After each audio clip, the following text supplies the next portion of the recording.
What's this? It's a V. That's all we have so far. A V.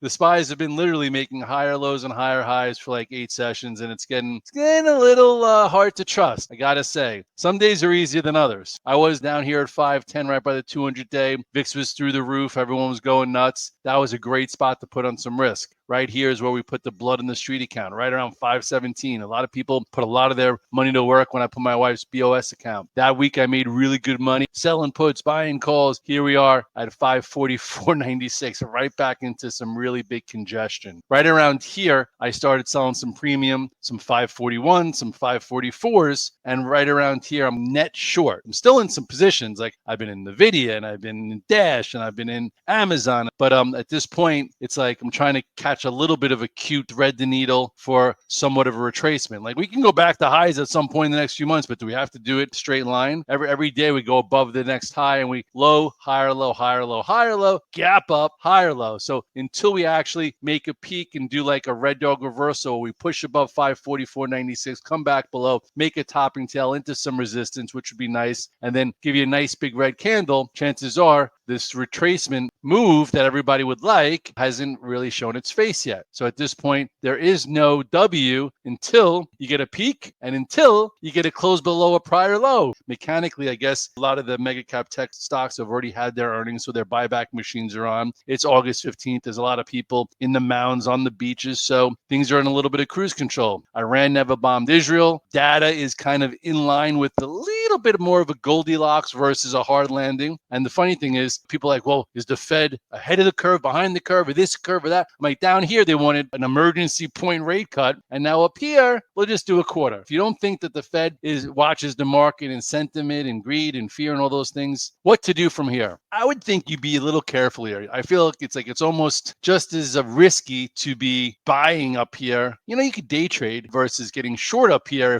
if they really want to squeeze you into this area. This is 565. This is 555. This would be a likely spot, you would think, somewhere around here to give you a pause and a little retrace and then make some kind of higher low. Maybe retest this. That would be very healthy because right now what's going on is a little bit of a pain trade. What's a pain trade? A pain trade is when you had a lot of longs, like probably into here, or even on this break above 530, that was a good spot. And now all of a sudden you have less longs and you're watching things go up, or maybe even you're short and you're like, why didn't I just stay with this trade? And why didn't I do this? Why didn't I do that? And it creates a pain in the head, in the cabeza. So I let it go.